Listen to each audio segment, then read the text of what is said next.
Querida Karina, qué regalo ha sido conocerte aquí en Arequipa a propósito del High Festival. Luego de comenzar a conocerte, como comentábamos, como lector a través de El Año del Viento, esta espléndida novela ganadora del Premio Nacional de Literatura, que está casi de aniversario tu premio. Sí, fue justo hace un año que me dieron el premio. Una mujer peruana que vive en España en ese momento va a un mercado de maravillas y se encuentra con una mujer que es crucial para su propia vida, como descubriremos. Solo que no es esa mujer. Es idéntica, es su clon, pero en realidad no se encuentra con esa mujer, no se encuentra con el clon de esa mujer, se encuentra con su pasado. De un momento a otro, en este mercado de maravillas que me dices que existe y que de todas maneras como lectores nos lleva a una sensación de el agujero de la madriguera del conejo de Alicia en el País de las Maravillas, y de pronto nos vemos sumergidos en una historia que capa tras capa, tras capa, tras capa nos va revelando cada vez más un profundo amor y un profundo dolor, una profunda esperanza y una profunda decepción. Ingredientes que uno como lector va desgranando y va diciendo, esto merece un Premio Nacional de Literatura. ¿Qué, qué disparó en ti la necesidad del Año del Viento? Te escuchaba hablar y te agradezco mucho por tus palabras y por la oportunidad de conversar de este libro que para mí es tan íntimo. Y te escuchaba y el viento estaba interviniendo también y pensaba el año del viento y yo creo que es el viento de la propia memoria, porque mucho de esta novela bebe de mi memoria infantil que navega entre la inocencia y creo que como al Perú, un fin de la inocencia, ¿no? Que coincide con el fin de mi infancia y la irrupción de toda la violencia política, ¿no? Entonces es como el personaje acá había como una lucha entre no querer crecer para abrigarte en la memoria infantil que puede ser más cómoda a veces o puede ser traumática también, ¿no? Entonces, eh, esa memoria, ese viento de la memoria creo que ha sido el impulso para esta novela y en realidad la novela estuvo madurando mucho tiempo y yo tenía la intención de que en esta novela entrasen también a tejer elementos que para mí son entrañables, ¿no? Por un lado, la infancia con ese deseo de vuelo que tenemos de niños, ¿no? Queremos ser Superwoman, Superman, gente que vuela y que se puede volar, a veces puedes volar a través de los patines, como es el personaje, o puedes volar a través de los ideales, o puedes volar buscando utopías, que es lo que les pasó a tantísimos jóvenes que perdieron la vida o terminaron matando y asesinando cuando se insertaron en Sendero Luminoso, ¿no? Entonces, eso por un lado, y también los escenarios menos conocidos de la violencia, porque siempre tenemos a enfocar los años de la violencia política en Ayacucho o en Lima y se olvida que ha habido otros escenarios duramente golpeados, ¿no? Como Huancavelica y sobre todo la zona de Andahuaylas, en Apurímac, que para nosotros es colindante en el caso de Cusco. Y quiso hacerlo también desde Madrid, que es una ciudad que ha sido parte muy importante en mi vida. Yo he vivido en total, en diferentes épocas, 14 años. Entonces decía, quiero tejer también los escenarios de mi memoria y de quién soy yo y de mi literatura en esta novela. Lo que yo no tenía pensado es que la pandemia también iba a terminar insertándose en el tiempo de escritura. Y ese mercado de maravillas fue uno de mis primeros encuentros con Madrid. Cuando fui allí, apenas al poco tiempo de terminar la universidad, fui a hacer un diploma en estudios amerindios en la Casa de América y viví en el barrio de Cuatro Caminos. Llegué a casa de unos amigos entrañables en Cuatro Caminos y el mercado de maravillas existe y realmente es un mercado maravilloso. Y cuando volví a inicios del 2020 para trabajar en la novela, como quien va buscando su propia memoria de una ciudad que desconoce y reconoce a través de los años, fui al Mercado de Maravillas y no estaba en mi intención, que originalmente pensaba, había enfocado el encuentro en el cine, digamos, en mi plan era un encuentro en el cine, porque hay un elemento, como tú sabes en la novela, Muy importante. del amor por el cine de esta niña Nina con su prima entrañable Bárbara que le abre los ojos al mundo. Y el cine es un elemento de pasión que se transmiten y comparten, ¿no? Entonces pensaba eso, pero al ir al Mercado de Maravillas y reencontrarme conmigo misma, y ese mercado que no ha cambiado, en Madrid hay tantas cosas que han cambiado, pero ese mercado multifacético, cada vez más pluricultural, sigue manteniéndose como era, sin haberse volvido fashion, así, mercado boutique, no, es el Mercado de Maravillas. Y eso mismo me parece una maravilla. Entonces llegué ahí y dije, no, el encuentro es aquí. Y además juega mucho con la historia en un mercado de maravillas, encontrarte con un personaje del pasado, ¿no? Que te va a empujar a salir de tu dulzonería y de tu miedo a mirar, a descorrer la ventana del dolor y, y decir, te empujo y vuelvo. Y eso decía, en un mercado de maravillas. Se siente como si fuera la fuerza de un tornado y es muy interesante escucharte y leerte porque este lugar mágico del Mercado de Maravillas en el que termina sucediendo, este viento de la memoria del que hablas, es un viento que parece alterar la cualidad del tiempo. Uno se pregunta, estamos acostumbrados a pensar en el tiempo en pasado, presente y futuro, con una linealidad, ¿no? Y cuando hablas del año de la memoria, parecemos entrar en una dimensión distinta donde esa linealidad se pierde, donde uno ya no sabe si es que el tiempo se tiene que medir entre atrás, aquí y adelante, linealmente, o si se tiene que medir como adentro y afuera, o arriba o abajo, o adelante es atrás también, atrás sigue siendo adelante, como pasa en el mundo del cine Sí, y como creo que también nos pasó en el contexto del confinamiento de la pandemia. Todos estos elementos que mencionas parecen contribuir con esta sensación de hay una vida cotidiana hasta antes de entrar, cruzar el umbral de este mercado y luego,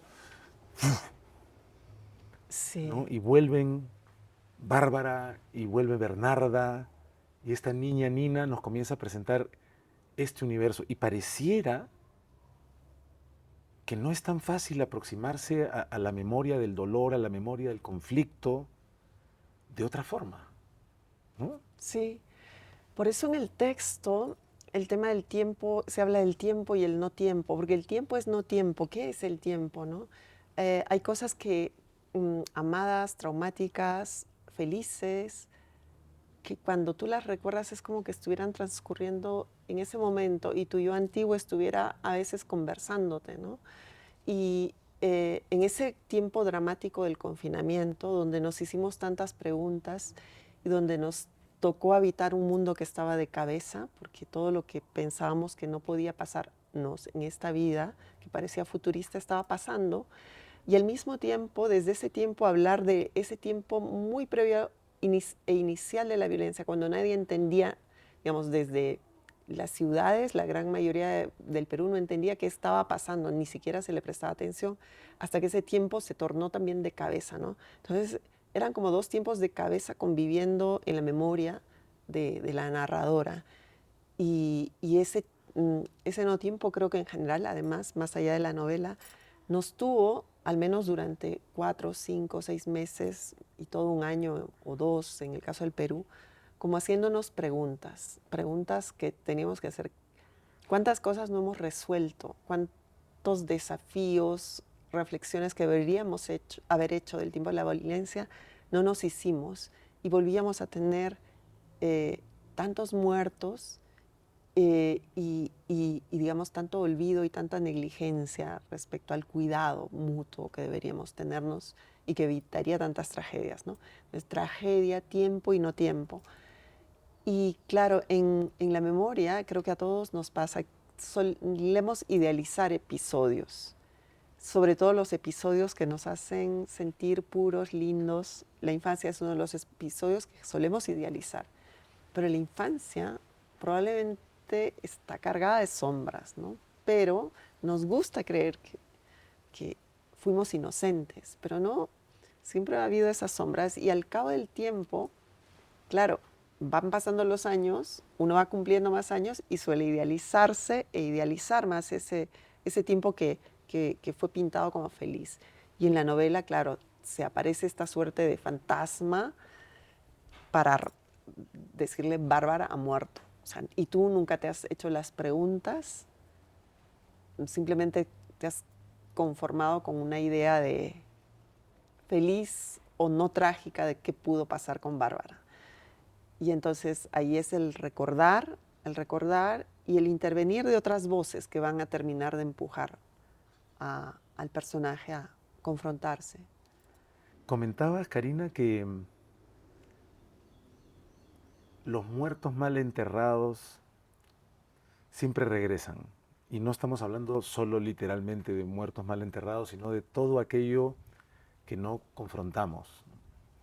Y pensaba si, entre otras cosas, siento que tu novela, efectivamente, como mencionabas, es una novela sobre la pérdida de la inocencia, pero en múltiples sentidos. O sea, cuando hablamos de la inocencia, hablamos de una etapa que, como decías tú, solemos idealizar o que corresponde a una manera de mirar el mundo donde todo parece estar bien y en su sitio y no hay una especie de segunda mirada y no hay doblez. Pero cuando hablamos de inocencia también hablamos del antónimo de culpabilidad. Em, y cuando hablamos de inocencia también hablamos de un periodo que solemos asociar a un periodo previo a la sangre menstrual, por ejemplo. Ujú. Y con una sutileza asombrosa, como en otros aspectos de la novela, sueltas un hilo y otro hilo, y de pronto, ¿qué cosa es inocencia? Nina descubre sola la llegada de la menstruación y se rebela contra ella. Quizás si no digo que me ha llegado la regla, puedo seguir siendo una niña, Sí, tanto tiempo como pueda. Pero al mismo tiempo hay un país que retratas como un país que no quiere hablar de la sangre que comienza a derramarse sí, en lugares que, como bien dices, quizá no son Lima, quizá no son... Y nos llevas de regreso de una manera brutal, en el mejor de los sentidos, metida en una hemeroteca. Y si no, no se está diciendo lo que está pasando, pero en esta otra hemeroteca, en esta otra localidad, se está diciendo a gritos y en titulares. Y por otro lado, Bárbara, esta jovencita, brillante en un sentido múltiple también, parece que brillara físicamente a los ojos de sí. Nina, es brillante además en su inteligencia, en su agudeza, eh, las trencitas que le cuelgan detrás de las orejas que se deja atrás parecen ser rayos solares. Sí. No sabemos hasta qué punto quiere cambiar el mundo, pero hay algo que no está bien en el mundo. Está un paso, dos, tres pasos más adelante que Nina respecto de su inocencia y está a punto de abandonar esta otra inocencia y acercarse a un terreno de la culpabilidad, ¿no? Y sin embargo, perdóname que me extienda, pero está la inocencia de la Nina actual. Vuelve esa inocencia. Ella era inocente respecto a todo lo que pasó con Bárbara, hasta que le dicen ha muerto. Y era inocente en el sentido de no querer ser culpable de qué responsabilidad le toca a ella, como una adulta hoy. Eh, ¿cómo, ¿Cómo así decidiste, o no lo decidiste, fue sucediendo, abordar estas diferentes acepciones de la inocencia y de confrontarnos hoy como lectores a todo lo que, que- que es un muerto que no hemos terminado de honrar?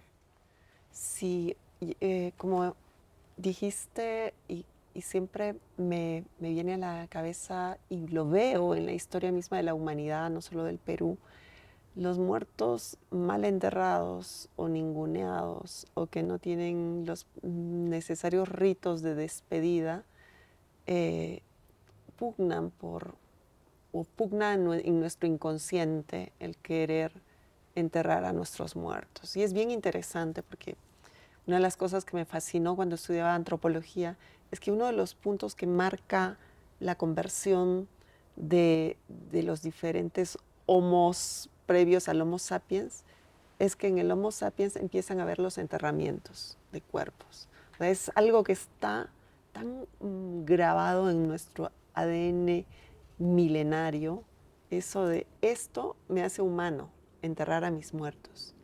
Y hay algo que cuando tú percibes que la persona murió, pero no está enterrada, o peor, si está desaparecida, es un fantasma habitando la sociedad, aún la sociedad que se niega a enterrarlos, digamos, esa parte de la sociedad que dice que se queden sin saber qué pasó, ¿no? Entonces, esa pulsión a nivel íntimo es mucho más fuerte y, y puede aparecer, pues, jaquecas, los silencios. No vamos a hablar de esto, vamos a cambiar de tema, pero cuando cambias de tema, no cambias de tema. Una cosa es que te calles, pero el tema sigue a veces habitando los sueños, las pesadillas, las añoranzas y tristezas que a veces nos pueden embargar sin que seamos conscientes de por qué nos embargan, ¿no? Entonces, Bárbara me encanta cómo has descrito a mi Bárbara, porque Bárbara es esa inocencia candorosa, pero al mismo tiempo que se está dando cuenta es mayor que esa niña, es como su Cicerone, la Cicerone que la saca de una existencia en una ciudad clase mediera. Ella es una prima pobre, aguerrida, que le dice, mira, aquí hay este otro mundo, ¿no? Y no lo hace como, me encanta porque no, es una Bárbara que yo pensaba, no es la Bárbara que se siente menos por ser más pobre, sino siente que eso le abre los ojos a un mundo, ¿no? Y, y es como empoderada en eso que conoce por los rigores que le ha dado la vida a ella y a su familia, ¿no? Y esa niña se siente cautivada, pero luego la olvida. Cuando le dicen que la Bárbara en esos años cruentos, cuando empieza la violencia, que no se quería ver, desaparece, ella y toda su familia acomodada, no la familia obviamente más íntima Bárbara, deciden que esa es una buena respuesta. Deciden que eso es plausible, aunque luego nunca más se haya sabido nada de Bárbara.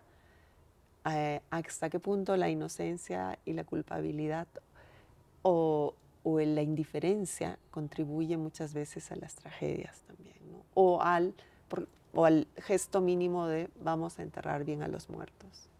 Es muy interesante lo que dices, porque claro, los muertos, entendido en su sentido también metafórico y simbólico, ¿no? Lo no atendido queda pendiente.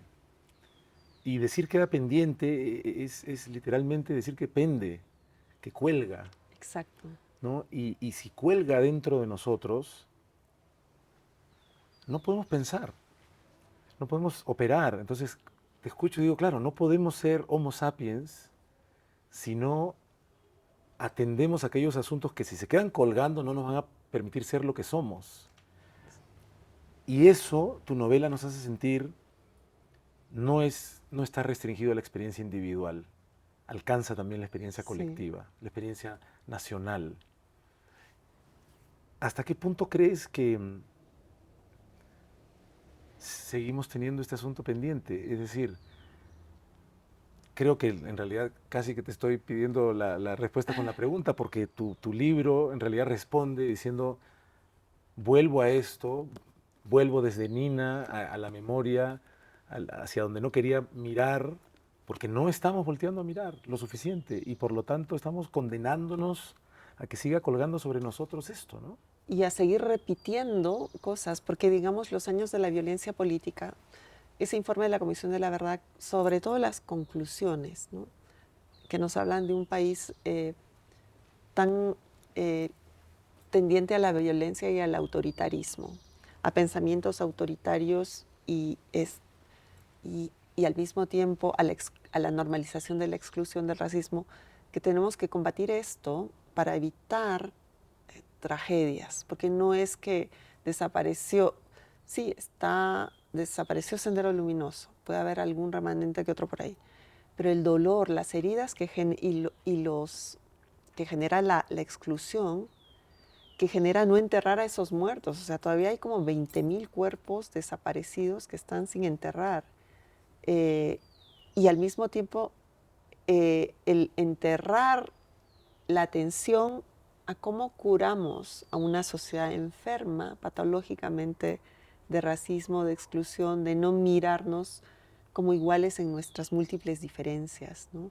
No aprender las tragedias en todo el mundo civilizado, en todo el mundo que se ha hecho civilizado, las tragedias han sido el momento de decir qué hicimos mal para poder avanzar hacia adelante.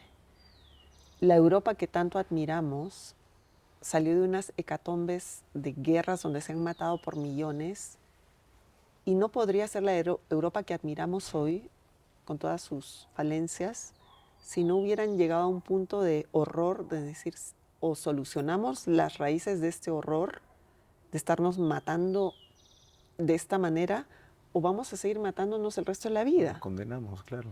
Entonces, ¿por qué en el Perú una y otra vez queremos saltarnos la tarea de sanar, de mirarnos, de reflexionar, de enterrar bien a los muertos y creemos absurdamente, ingenuamente, pero ingenua culpablemente, de, de querer avanzar dejando miles de heridas, muertos y medias verdades y tantas mentiras empañando el futuro? O sea, cuando lo piensas en términos de una persona que quiere avanzar y no ha curado un pie herido, un brazo medio que se le está cayendo, una herida en la cabeza, y dices, hay que pensar en el futuro. Y dices, pero detente, cúrate, sánate.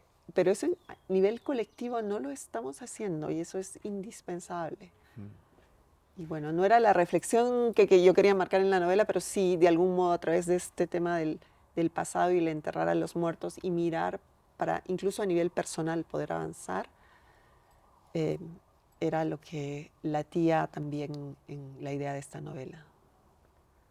Es muy complejo abordar el tema de la memoria, del dolor del conflicto, ¿no? En un momento mencionas en la novela como lo que muchas veces llamamos la época de la violencia, ¿no?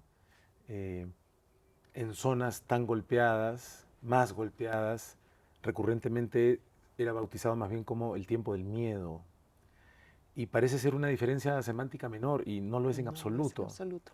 Es una experiencia completamente distinta. Incluso uno puede haber una época de violencia que puede no haber tenido total cercanía, pero el miedo es, mientras que la violencia es generalmente externa y física, el miedo se instala profundamente adentro.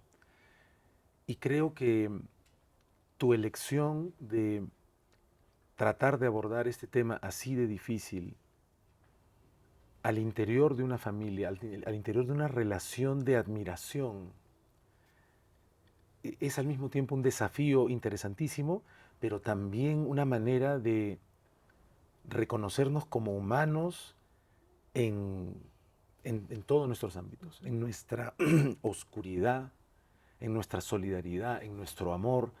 Y entonces parte de lo que he sentido apasionante de leer El Año del Viento es que Nina, esta Nina que en el mercado de maravillas de pronto ve a Bárbara, que no es Bárbara, pero que la lleva a Bárbara, Bárbara ya se vuelve imposible de dejar de lado, tiene que navegar aguas donde está mezclado el amor, la admiración, el ensueño, la pasión, el miedo, el pavor, el rechazo.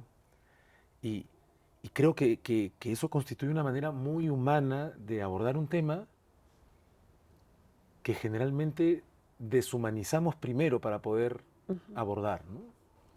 Sí, me interesaba indagar en el personaje de Bárbara porque pensaba en qué hizo que tantos miles de jóvenes lúcidos con deseos de hacer un mundo mejor, terminasen arrastrados por un discurso tan autoritario y tan destructivo. Y dices, cuando los jóvenes ya no creen en nada, cuando sienten que no hay nada que hacer, que no van a tener futuro, pase lo que pase, o que siempre van a ser la última rueda del coche que todo el mundo pisa encima de ellos para subir, pues esa frustración termina jalando y cuánto se pierde, y cuánto dolor, y cuánto, que eso que hablamos de talento, cuánto se pierde por no responder mínimamente a los pequeños sueños de jóvenes, ¿no? Entonces, claro, tienes a esa Bárbara candorosa, brillante, pero una Bárbara que también vamos viendo que está dejándose seducir por ese discurso. Y no contaré más para no hacer spoiler. Entonces, al ver el otro lado de Bárbara, vamos entrando en los lados oscuros y las sombras, ¿no? Y creo que los personajes en la vida misma y en las situaciones de, digamos, de polarización extrema, y eso es lo grave de la polarización, cuando la gente se ve obligada a tomar un extremo o el otro. Y sabemos que ningún extremo, quizás salvo la extrema paz, el extremo amor, la extrema salud, la extrema belleza, pero en los extremos de la políticos, en los extremos ideológicos, en los extremos religiosos, anida tantas veces el mal, ¿no? Entonces, cuando polarizamos tanto, estamos haciéndole un daño terrible a nuestra sociedad, al país y a las propias personas que se ven arrastradas a tomar esos extremos y en demonizar al otro, ¿no? Entonces, quería a través del personaje de Bárbara también retratar un poco ese lado, sin ser lo principal, y sobre todo mostrar todos esos matices que habitan una persona o muchas.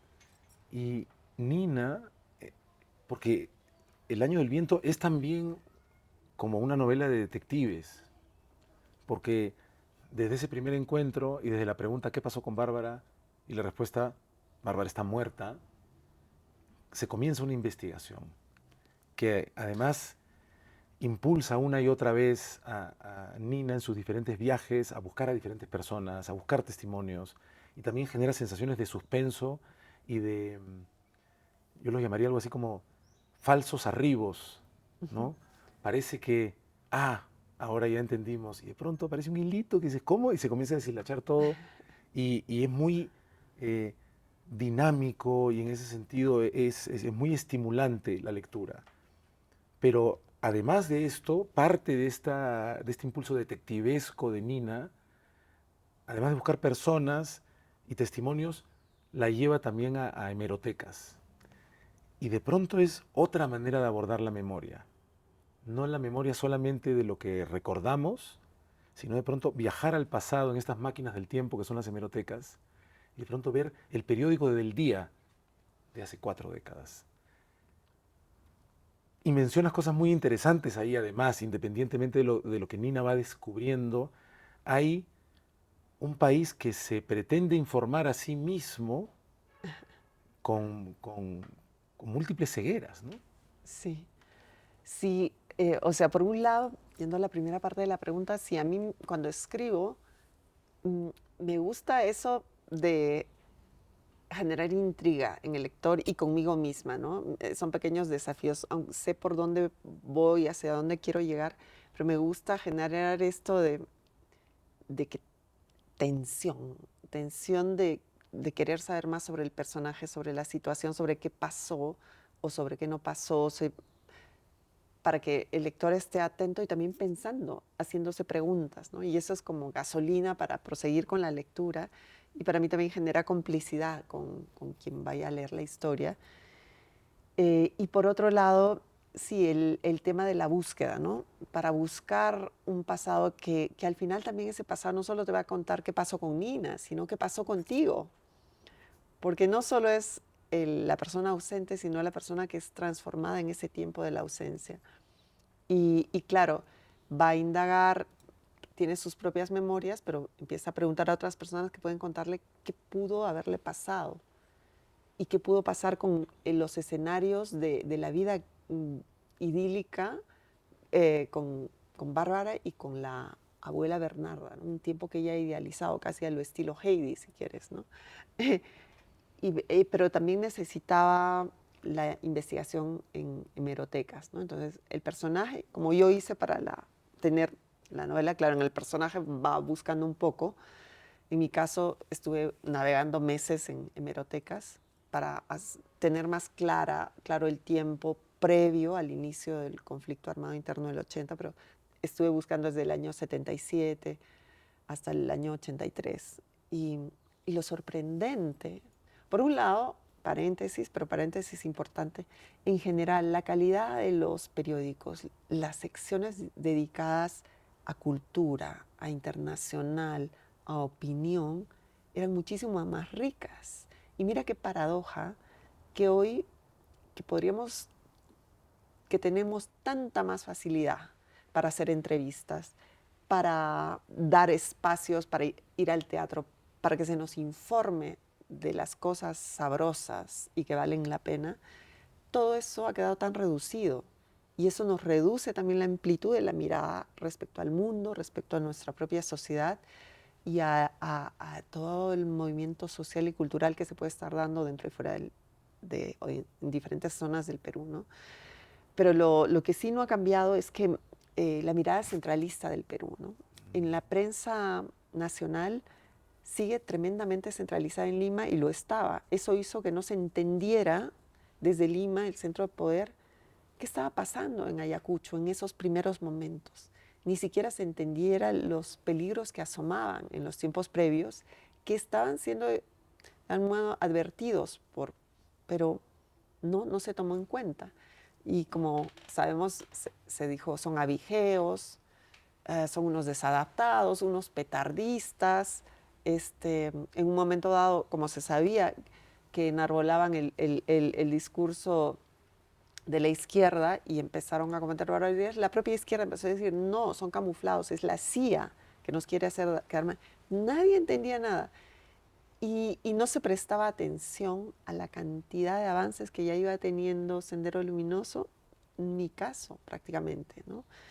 Y en la prensa de Cusco era curioso porque en esa época también teníamos una prensa mucho mejor y una prensa escrita donde había muchas notas no solo de Cusco, sino también de lo que podía estar pasando, sobre todo en Puno, Apurímac y Ayacucho, algo llegaba de Ayacucho. Y era sorprendente que una prensa mucho más pequeñita, regional, estuviera dando más cobertura a hechos que estaban conmocionando ya el país, pero no era el país que era Lima, ¿no?